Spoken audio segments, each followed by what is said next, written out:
Hello students, now we have to start our chapter, that is the rise of nationalism in Europe. ठीक है, और इसमें हम पढ़ रहे हैं the making of nationalism in Europe, जिसमें हमारे बेसिकली 3 टॉपिक्स थे. ठीक है, एक था about the 3 classes, aristocracy, peasantry and middle class, which we have already covered.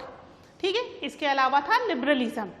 Liberalism में हमने देखा मीनिंग लिबरलिज्म का, ड्रॉबैक्स क्या थे लिबरलिज्म के, फिर इकोनॉमिक स्फीयर में कैसे लिबरलिज्म की वजह से उन्हें फायदा हुआ.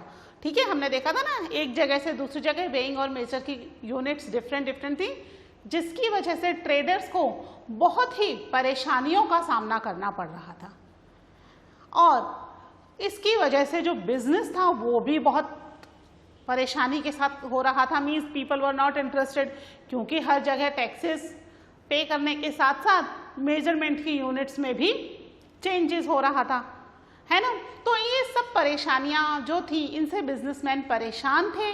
और जब चेंजेस शुरू हुए तो इस चेंजेस में यहाँ पर एक कस्टम यूनियन बनी.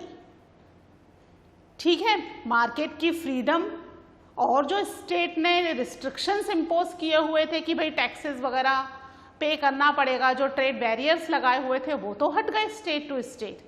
इसके अलावा ट्रेड को बढ़ाने के लिए और ट्रेडर्स को कुछ और फ्रीडम देने के लिए एक कस्टम यूनियन बनी. That custom union was Zollverein. ठीक है, क्या था कस्टम यूनियन का नाम? That was the जुल्वेरियन.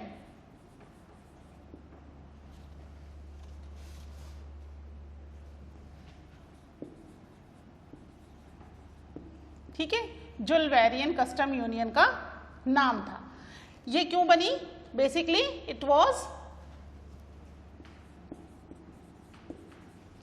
was formed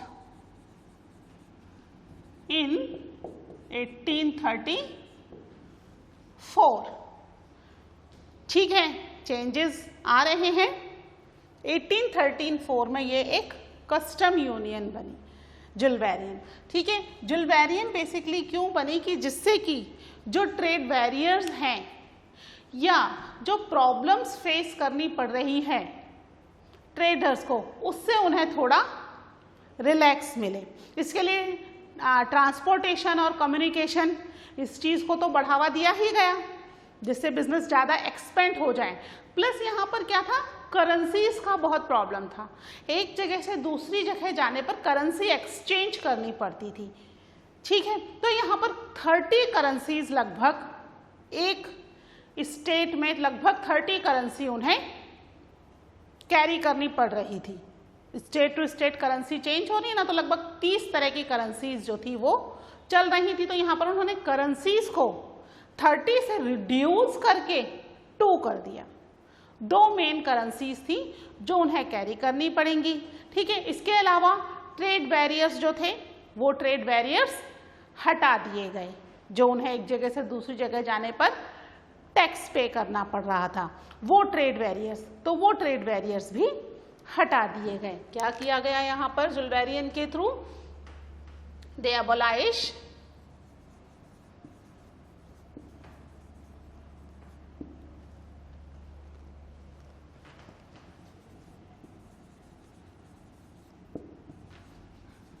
trade barriers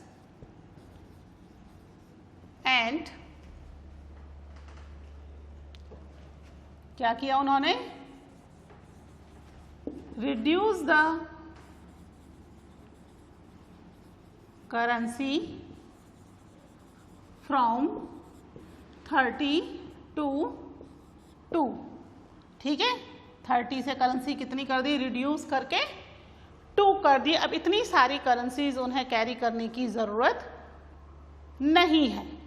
ठीक है, यहाँ पर प्रूशिया मीन्स ये बेसिकली हम कहाँ की बात कर रहे हैं? अबाउट द जर्मनी, है ना. जर्मनी के अंदर प्रूशिया और बहुत सारे दूसरे स्टेट्स ने इसको ज्वाइन किया, जिससे कि उनके यहाँ बिजनेस और भी ज़्यादा इंक्रीज हो. ठीक है, ट्रांसपोर्टेशन कम्युनिकेशन को एक्सपेंड किया गया, जिससे कि ट्रेडर्स को आने जाने में और अपने बिजनेस के लिए कम्युनिकेट करने में आसानी रहे। ठीक है, तो यहाँ पर जुल्वेरियन एक कस्टम यूनियन बनी। जुल्वेरियन क्या थी? It was formed in 1834। है क्या ये? Basically it's a custom union. It was a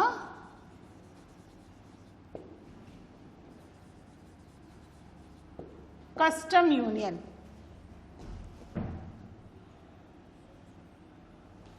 ठीक है, जो कि ट्रेडर्स को बेसिकली फायदा पहुंचाने के लिए बनाई गई थी। ठीक है, आप इसको नोट डाउन कर लीजिए। इसके बाद हम पढ़ते हैं इसके आगे नेक्स्ट जो हमारा टॉपिक था, that was the about revolutionaries. ठीक है, वो हम पढ़ेंगे। Note down it.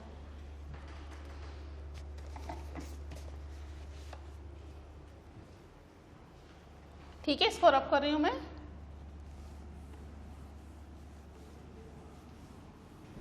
अब है लिबरलिज्म कौन थे? फ्री माइंडेड, है ना, चीजों में चेंज चाहते थे। और revolutionaries sorry conservative, new conservative. ठीक है, न्यू कंजर्वेटिव वो कौन है? New conservatives.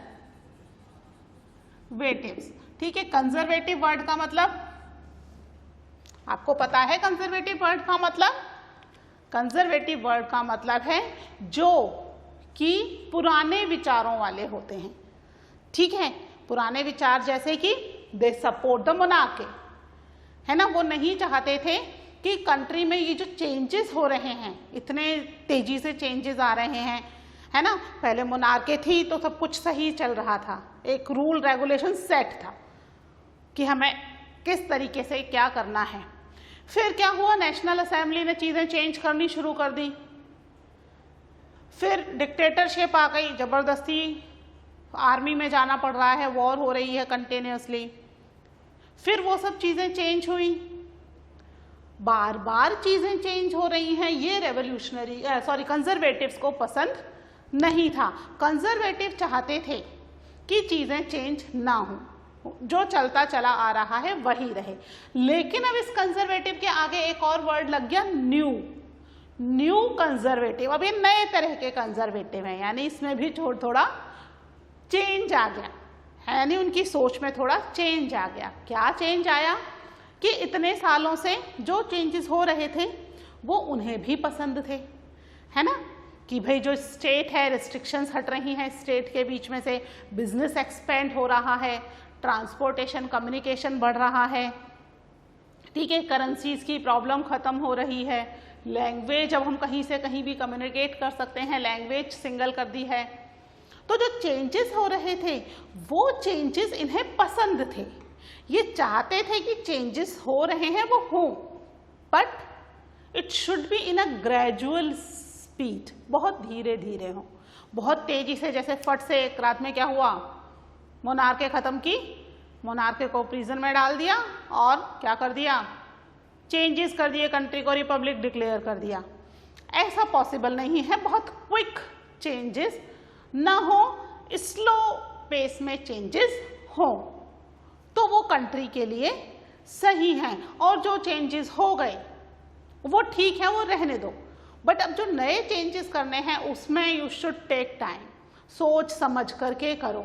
ऐसा ना हो कि वापस से हमें वही पुरानी चीज़ों की तरफ जाना पड़ जाए, या हम जो चेंज कर रहे हैं वो चेंज बिल्कुल सही तरीके से ना हो और हमें उसके लिए पे करना पड़े। तो ये थोड़े प्रिकॉशन लेकर चलने वाले लोग थे जो कि बहुत ज़्यादा और बहुत तेजी से बदलाव नहीं चाह रहे थे। ठीक है, क्या चाह रहे थे ये conservatives? They believed established institution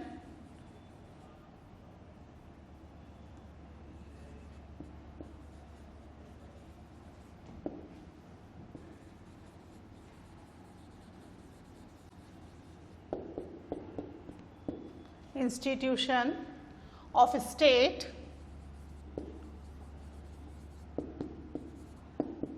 and society should be preserved. Preserved. ठीक है, कि जो भी इस्टेब्लिश्ड इंस्टीट्यूशन है स्टेट और सोसाइटी के, वी शुड प्रिजर्व इट, हमें उन्हें बचा के रखना चाहिए। लेकिन क्या चाहते थे, but they want changes also. ठीक है, बट वांटेड टू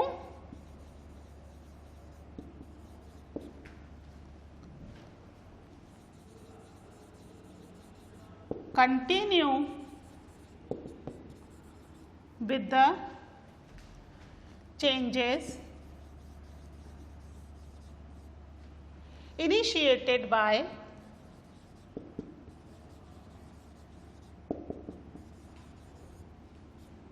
नेपोलियन। ठीक है, नेपोलियन ने जो चेंजेस किए थे वो चेंजेस रहने चाहिए, लेकिन जो हमारी पुरानी सोसाइटी है हमें उसको भी रिस्पेक्ट करना चाहिए। ऐसा नहीं है कि आज की तारीख में अगर मुनार्की खत्म हो गया तो वी स्टार्ट डिसरिस्पेक्टेड। एटलीस्ट इतने सालों तक जो रूल्स रेगुलेशन वगैरह थे वो मुनार्की के अंदर ही बने थे और उसी के अंदर लोग बिल्कुल प्रोटेक्टेड फील करके रह रहे थे। तो we should not criticise it. जो था वो गया, पुराना जो था दैट वाज गुड, हमें उसको हमेशा प्रेज करना चाहिए, उसको प्रिजर्व करके रखना चाहिए। तो जो पुराने इंस्टीट्यूशंस थे वो कभी भी गलत या खराब नहीं होंगे अकॉर्डिंग टू द कंजर्वेटिव्स। लेकिन जो चेंज हुए वो उन्हें भी पसंद थे, है ना। नेपोलियन ने जो चेंजेस किए, हमने पढ़े थे ना शुरू में बहुत सारे चेंजेस, सिविल कोड ऑफ 1804, उसमें बहुत सारे चेंजेस हुए थे। तो वो जो चेंजेस हुए वो अच्छे थे, वो उन्हें भी पसंद थे, कंजर्वेटिव को। अच्छी चीज़ें हर एक को पसंद होती हैं, आइदर दे आर कंजर्वेटिव और दे आर रेवोल्यूशनरीज, है ना।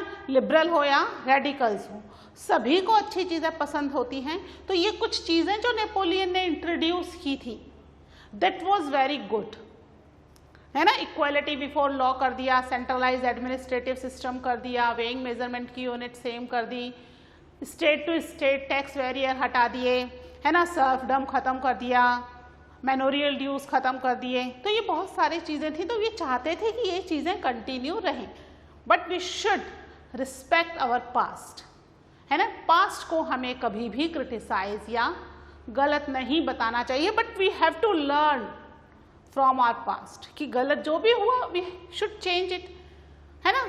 चेंज कर दो, बट ऐसा नहीं है कि हम उसे डिसरिस्पेक्ट करें या उसकी बुराई करें। ठीक है, तो यहाँ पर कंजर्वेटिव्स जो थे वो क्या चाह रहे थे, they want the change but with the slow pace, और जो चेंजेस हो गए वो ठीक है, but we should preserve our past and the whatever the institution made by the our ancestors, उनको हमें प्रिजर्व करके रखना चाहिए, उन्हें हमें गलत या क्रिटिसाइज करके ख़त्म नहीं कर देना चाहिए। ठीक है, इसके अलावा क्या हुआ कि 1815 में हमने पढ़ा था कि नेपोलियन बोनापार्ट की डिफीट हुई थी वॉर में, है ना। कौन सा वॉर था, that was battle of Waterloo, है ना। वाटरलू एक जगह का नाम है, वहाँ पर नेपोलियन बोनापार्ट की डिफीट हुई। ये डिफीट किसने की, अब यहाँ पर क्योंकि नेपोलियन बोनापार्ट क्या चाहता था कि जो कंट्रीज हैं वो नेपोलियन के अंडर में आ जाएं और वो पूरे यूरोप को कॉन्कर करना चाहता था। शुरुआत उसने कहाँ से की, फ्रांस से की, और आसपास की नेबरिंग कंट्रीज को कॉन्कर करना शुरू कर दिया था। ठीक है, तो अब दूसरे जो स्टेट थे, कंट्रीज थी यूरोप की, उन्हें लगने लगा कि कहीं ऐसा ना हो कि इसके बाद अब हमारी बारी आ जाए। तो 1815 में उन्होंने एक यूनियन बनाई अपनी।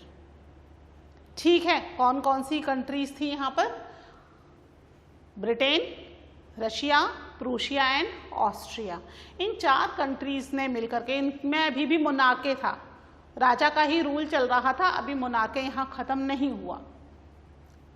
ठीक है, कहीं पर थोड़ा बहुत चेंजेस है बट टोटली मोनार्की खत्म नहीं हुआ। तो यहाँ पर इन्होंने मिलकर अपनी एक यूनियन बनाई, एक मिली हुई इनकी आर्मी ने नेपोलियन बोनापार्ट को 1815 में डिफीट कर दिया और नेपोलियन बोनापार्ट जो था इनके कंट्रोल में चला गया, यानी उनके अंडर इम्प्रिजनमेंट में चले गए। और जो कंट्रीज थी अंडर द नेपोलियन बोनापार्ट वो कैसी हो गई? फ्री हो गई। अब फ्री तो हो गई, लेकिन अब ये किसके अंडर में जाएंगी?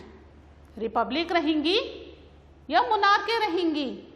यहां पर नेपोलियन बोनापार्ट को हराने का काम किसने किया? रूलर्स ने ना, राजाओं ने मिलकर के हराया।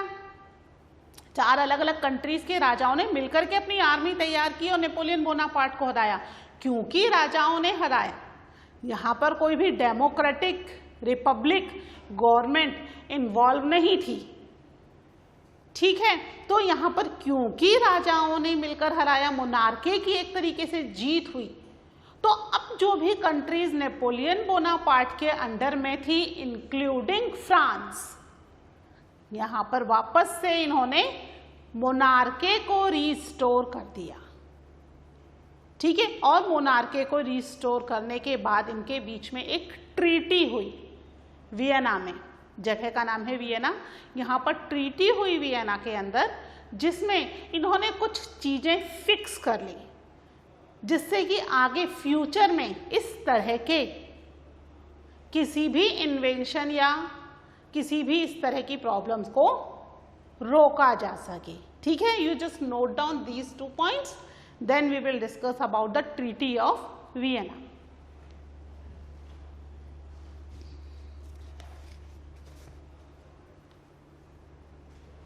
ठीक है, इसको मैं रब कर रही हूं। तो 1815 में 4 रिप्रेजेंटेटिव्स कौन कौन थे? एक बार हम लिख लेते हैं कौन कौन थे।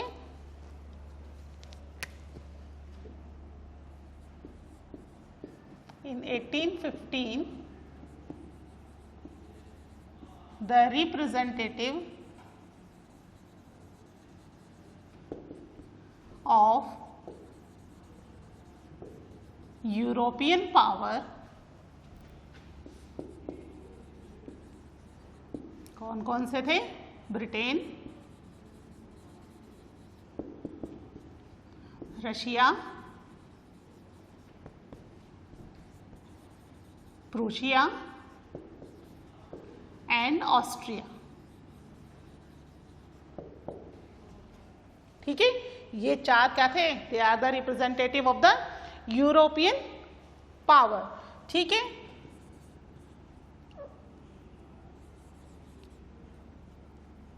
Who had collectively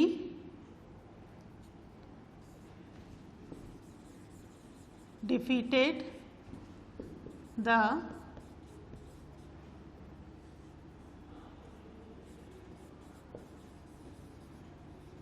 Napoleon Bonaparte, ठीक है। उस समय नेपोलियन बोनापार्ट की पावर बहुत ज़्यादा बढ़ गई थी।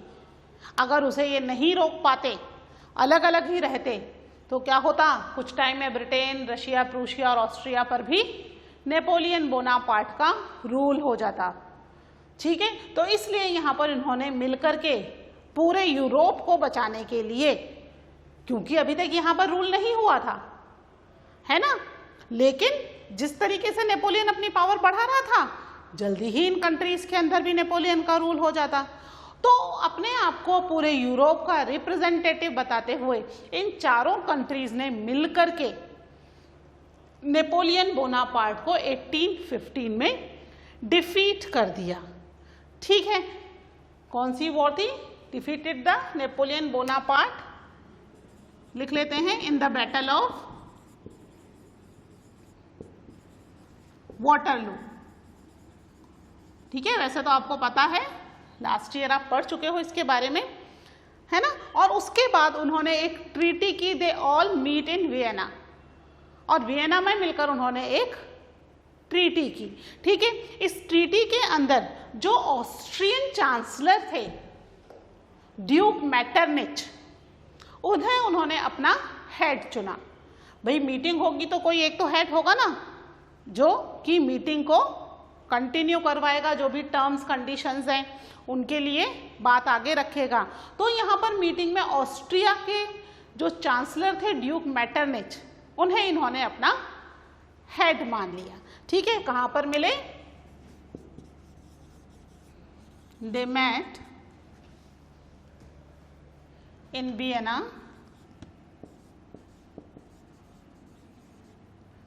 ठीक है, एंड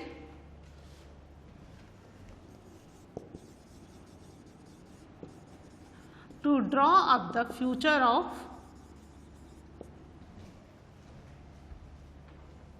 फ्यूचर फॉर यूरोप, कि यूरोप का फ्यूचर कैसा होगा।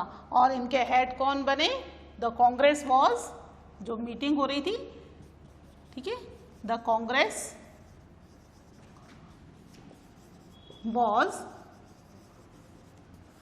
Headed by Austrian chancellor, sorry, Austrian chancellor.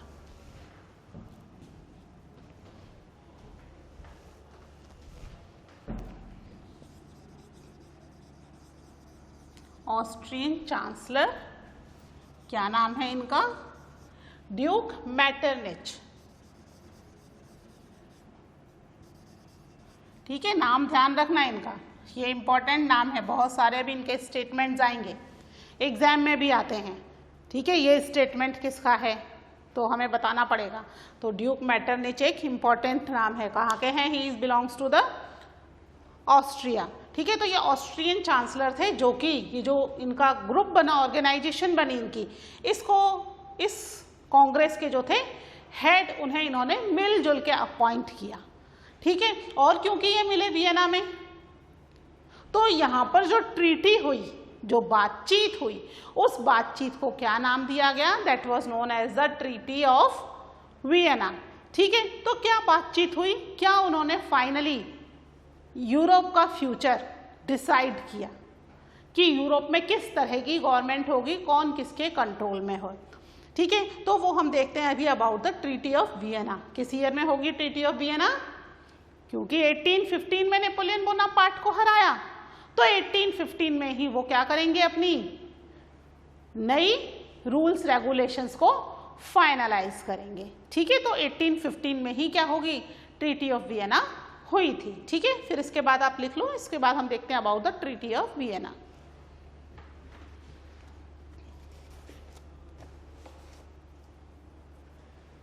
ठीक है, इसको रब कर रही हूं।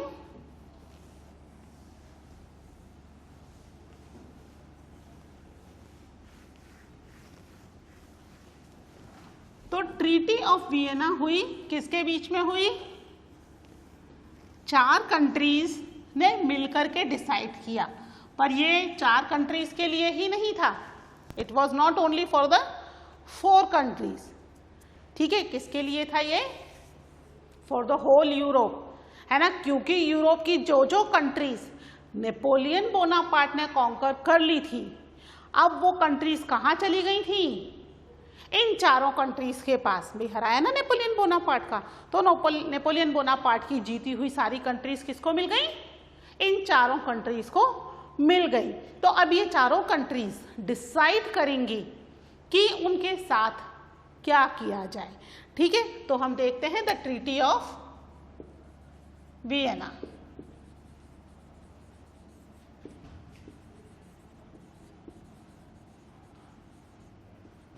ठीक है, कब हुई है? 1815 में। ठीक है, ईयर ध्यान रखना, जिस ईयर नेपोलियन बोनापार्ट को हराया था उसी ईयर में ये ट्रीटी हुई। ठीक है, अब यहाँ पर इस ट्रीटी में क्या हुआ? सबसे पहले बात करते हैं फ्रांस की। जो भी हम शुरुआत करते हैं हम फ्रांस से ही कर रहे हैं, है ना। तो इस ट्रीटी ऑफ वियना में भी अब फ्रांस नेपोलियन बोनापार्ट के अंडर में था, तो अब ये किसके पास चला गया? जीती हुई कंट्रीज के पास चला गया। तो अब फ्रांस के साथ क्या करना है? तो फ्रांस में पहले किसका रूल था? दैट वॉज बॉर्बोन डायनेस्टी के लुइस 16। पढ़ा था आपने फ्रेंच रेवोल्यूशन में लास्ट ईयर, है ना, कि बॉर्बोन डायनेस्टी के जो रूलर थे Louis 16, he became the king of France. लेकिन लुइस 16 को तो क्या कर दिया गया? पब्लिकली एग्जीक्यूट कर दिया गया। साथ ही उनकी क्वीन का भी यही हाल हुआ। तो फिर अब बोरबोन डायनेस्टी के जो नेक्स्ट मेंबर थे उसको उन्होंने यहाँ पर अपनी इस ट्रीटी में इनवाइट किया और फ्रांस पर रूल करने का राइट उन्हें दे दिया। यानी कि जो बोरबोन डायनेस्टी थी जिसे 1789 में थ्रू द रेवोल्यूशन हटाया गया है ना, और 1793 में उन्हें एग्जीक्यूट कर दिया गया, ठीक है, उस बोरबोन डायनेस्टी को वापस से यहाँ पर रिस्टोर कर दिया गया। ठीक है, क्या कर दिया गया यहाँ पर? बोरबोन डायनेस्टी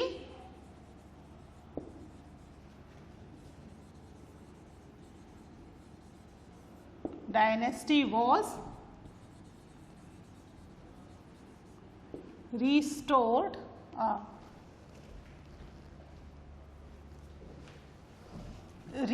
है ना,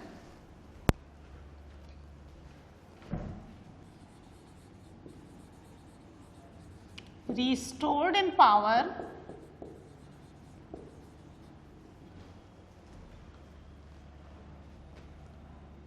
in फ्रांस। ठीक है, restore to power, restore to power in France. ठीक है, फ्रांस में वापस से कौन आ गया? बोरबोन डायनेस्टी आ गई है वापस से। प्लस अब क्योंकि नेपोलियन बोनापार्ट ने सबसे पहले किसको कॉन्कर किया? फ्रांस को। रेवोल्यूशन सबसे पहले कहाँ हुआ? फ्रांस में, है ना। रिपब्लिक कहाँ आई? गवर्नमेंट, रिपब्लिक गवर्नमेंट सबसे पहले फ्रांस में। तो फ्रांस में ही इतने चेंजेस होते चले जा रहे हैं, तो क्यों ना फ्रांस को ही सबसे पहले कंट्रोल किया जाए। अगर फ्रांस को कंट्रोल कर लिया जाएगा तो हो सकता है आने वाले टाइम पर इन्होंने जो मोनार्के को वापस से रिस्टोर किया है, बोरबोन डायनेस्टी को रिस्टोर करने का क्या मतलब है कि वापस से यूरोप में रूलर्स किंग, है ना, Kings rule, sorry, Kings rule वापस आ गया है, मोनार्के रूल वापस आ गया है ना। तो इसको अब लंबे टाइम तक प्रिजर्व करके रखा जाए, बचा के रखा जाए। ऐसा ना हो फिर फ्रांस में रेवोल्यूशन हो, फिर गड़बड़ हो, फिर पूरा यूरोप वापस से डगमगाने लग जाए। ठीक है, तो यहाँ पर इसलिए क्या किया गया कि फ्रांस को कंट्रोल करने के लिए चारों तरफ से उसको घेर लिया गया। कैसे घेर लिया गया? अलग अलग जगह पर, नॉर्थ, साउथ, ईस्ट, वेस्ट, अलग अलग कंट्रीज को उसके कुछ पार्ट्स दे दिए गए टू लुक आफ्टर, जिससे कि वहाँ पर अगर कोई भी रेवोल्यूशन होता है या कुछ भी चेंजेस होता है तो वो उसको कंट्रोल कर सके। ठीक है, a series of state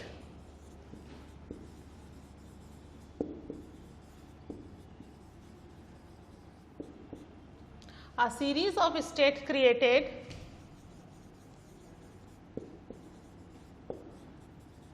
on French boundaries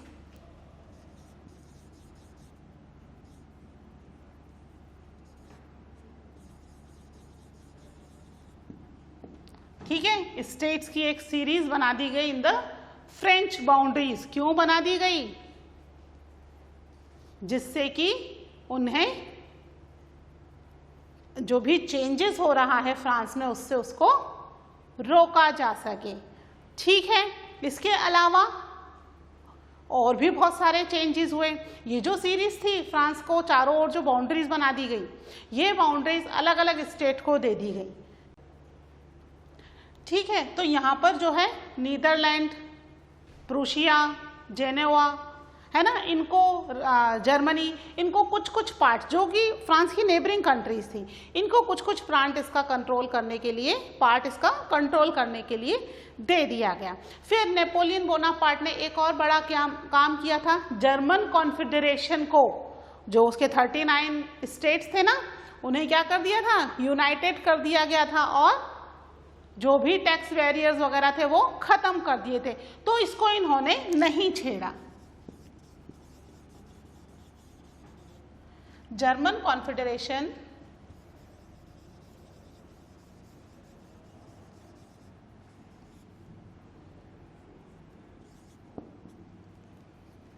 was left untouched, ठीक है, उसको टच नहीं किया गया, उसको एज इट इज ही रखा गया। जैसा चेंजेस नेपोलियन बोनापार्ट ने किए थे वो चेंजेस यहाँ पर कंटिन्यू रहे, उसमें कोई ज़्यादा खास चेंज नहीं किया गया। ठीक है, यहाँ पर इनका मेन इंटेंशन क्या था? The main intention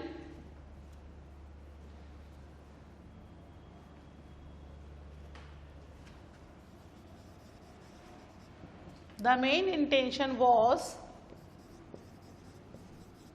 to restore the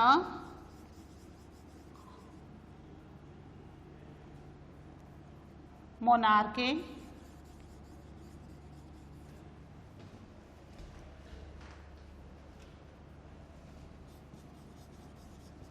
that had been